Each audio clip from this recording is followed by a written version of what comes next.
You clicking on this very video shows that you believe you can have lucky girl syndrome, and that on its own proves that you will by the very end of this video. Do you know why? Because your brain hates to be wrong and it loves to be right. So once you start having good thoughts about your life, your brain will literally do its best with scanning your environment, all your experiences, to prove that very belief as true, because your brain loves to be right. And in today's video, you're gonna learn how to use your brain to your own advantage and literally achieve your dream life by attracting a lucky girl syndrome. Lucky girl syndrome is the idea that if you believe you're lucky, good things will come to you. It's about embodying the belief that you are the kind of person that good things happen to. Here's the thing, it sounds very simple. If it were that simple, everyone would be having lucky girl syndrome, but they don't. And you will, because we're going to be using science and psychology to train your mind into believing you are that girl, because you are. Hey guys, and welcome back to my channel. Hi, if you're new here, my name is Maryam, and on this channel we talk about all things fashion, lifestyle, self-love, and in today's video we're going to be talking about the lucky girl syndrome. Lucky girl syndrome is not about pretending nothing will ever go wrong for you, because it will. It's about knowing that even what goes wrong can be part of something right, and that everything is constantly working for you. It's about making that switch from saying bad things happen to me to bad things happen for me, to learn that rejection happened to me to that rejection happened for me, to get redirection. I want to begin this video by literally showing you right now how powerful your mind actually is by talking about the placebo effect.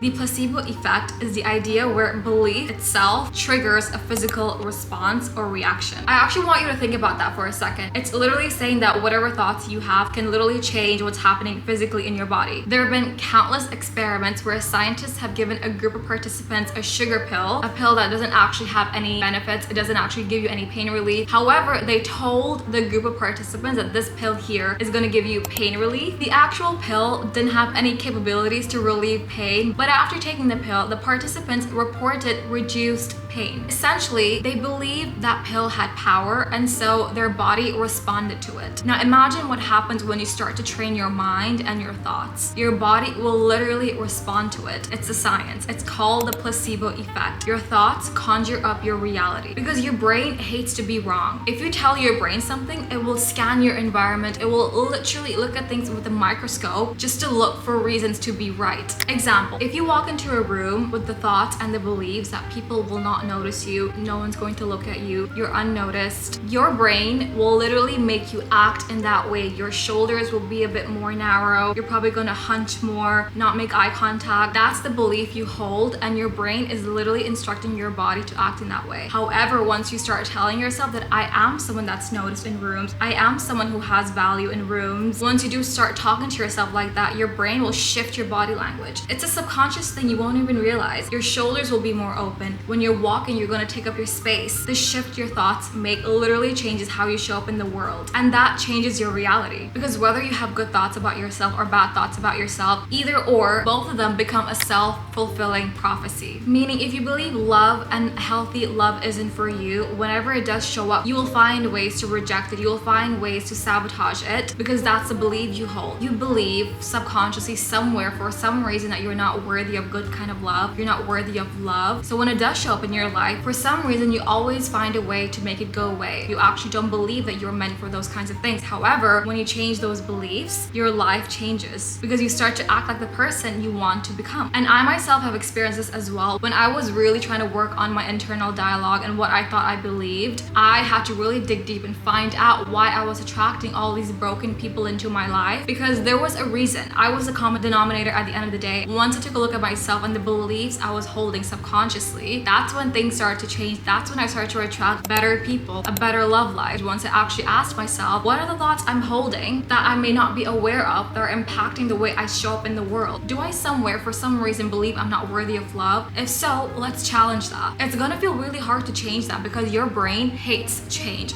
Your brain thinks that when you're trying to change something, it needs to protect you and stop you from doing that, even if the change is good. And that's where you need to take the lead. Have you ever had those moments where like you're in a car, you're playing a game with your sibling and you say that, oh, let's look for a yellow car. And once you start to look for a yellow car, you start to see so many around you because what you focus on, you find. If you focus on negativity, your brain will scan your environment looking for those things and looking for reasons to be right. Your brain has something called an RAS, reticular activating system. It's essentially like your brain's filter. It's how it filters the world you see because your brain is constantly taking in so much information that it needs a form of filter, and your brain's filter is constantly working. And what impacts your brain's filter are your thoughts and what you're feeding it. Meaning, if you think the world is against you, your brain will constantly find proof. If you think that you're ugly and you're never gonna find love, your brain is gonna constantly find proof. All you have to do is feed your brain the thoughts. Your brain will do the rest for you. Don't underestimate your brain. It's a legit part of your brain that filters information to match what you believe and focus on. If you tell yourself, I'm lucky, things work out for me, things are always working out for me, life's happening for me, not to me, your brain is gonna find proof. Even when things don't go your way, even when you get a rejection from a job, for example, your brain tells yourself, this wasn't meant for me, my hands are being emptied for something way better. That's how your brain will start to work for you. You'll start noticing sweet compliments, how you got your favorite spot at the cafe. You're gonna start noticing so many more beautiful little things because your brain is constantly scanning your environment to prove your thoughts. One very important way to train your mind is through journaling, and we're gonna talk more about that later on in this video. Guys, I love journaling. I swear by it. When you have lucky girl syndrome, you believe in the burnt toast theory. It's essentially the idea that when you burn your toast in the morning, you might get annoyed, but that delay causes you to, for example, not get stuck in traffic, and then maybe you run into a friend later on in the day, and then maybe, you know, you meet someone you wouldn't have met if you hadn't had that delay. It's essentially the idea that whatever happens is only protecting you and guiding you to have the best day you could have. Essentially, burnt toast theory is about believing that whatever bad things happen, bad, quote unquote, it's actually there to protect you, and it's actually there to ensure you have your best day possible. Because remember, lucky girl syndrome is not about pretending nothing goes wrong in the day. Lucky girl syndrome is knowing that even when these bad things happen, it's only happening to serve you. And that's when we need to learn about cognitive reframing. It's when we turn our little annoyances into alignment. I'm not telling you to love when bad things happen to you, to love the very action of it. I'm telling you to learn how to change those annoyances to alignments. Know that when this XYZ thing is happening, it's not actually happening to annoy me, it's happening to align me to where I need to be. It's the act of intentionally choosing a new interpretation of a situation, which is also exactly what the burnt toast theory is. Let's take a quick example. Let's say you got ghosted, but you believe in burnt toast theory. Yes, you'd feel bad, but deep down, you'd be happy that you got ghosted because you're happy your hands have been emptied to make room for something even better that's more in alignment with you. Because you know that whatever happened didn't happen to you, it happened for you to find something or someone better. And that's what happens when you live with lucky girl syndrome. And if you didn't have lucky girl syndrome, you think that there's something wrong with you, you think that you're not worthy of love, you think that good things aren't meant to happen for you, and your life would literally start to pan out in that way because those are the thoughts you're feeding yourself.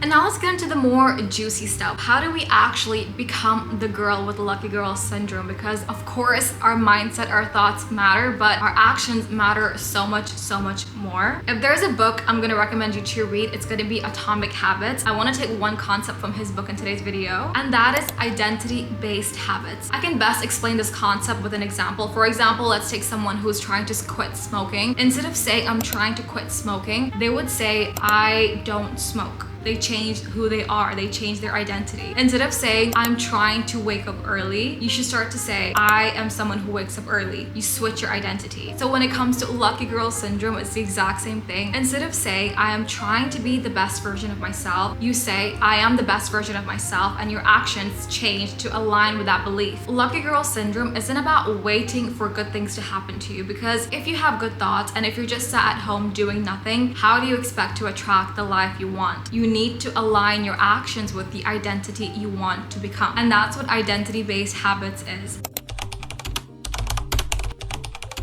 And now let's talk about journaling and confirmation bias. I have been journaling for the longest time, as long as I can remember, and I started gratitude journaling when I was, I think, 20, and I did it for 4 years, 3 to 4 years straight. I had a year gap, and then I got back into it recently, and honestly, you guys, I can tell you that journaling literally will change your life. Gratitude journaling especially, because when you do your gratitude journaling, when you talk about the things you're grateful for every day, let's say 1 or 2 or 3, you are quite literally training your mind to always look for the good in situations. When you gratitude journal, you are literally changing how your brain functions. Whenever any situation in life happens, your brain will constantly look for the good. That's what you've been training it to do. And that's where confirmation bias comes in as well. Confirmation bias means that when you believe a certain narrative, say you believe you are lucky or you believe you're unlucky, your brain will again seek out proof to prove you right. When you believe that good things are always constantly happening for you, and when you're reaffirming that belief, that muscle, that exercising that muscle of gratitude every single day through journaling, your brain will do the same for you, and your life gets easier. It gets easier to achieve your goals because your brain is working for you and not working against you.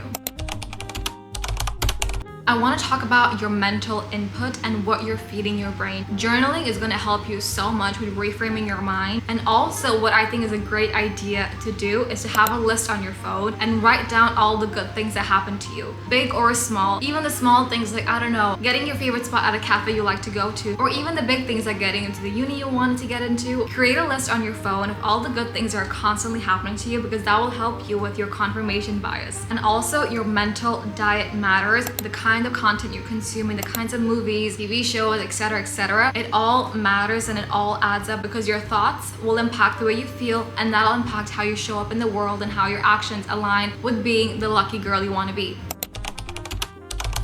Your brain literally rewires itself. You build new neural pathways depending on what you repeat and consume. It's called neuroplasticity. So whatever you consume really matters. If you're consuming negative content, consistently watching creators who are always complaining, it's really going to impact how you see the world. It's going to impact your brain quite literally, because your brain creates new neural pathways based off of repetition. So if you constantly tell yourself negative things, if you constantly feed your brain negative thoughts through social media, through the creators you follow, you are going to start to believe that. Curate your content, the people you hang out with, the playlists you listen to. Curate everything to align with the best version of yourself. I really hope you guys found meaning and healing in this video. I love you guys so much, and I'll see you guys next time. Bye!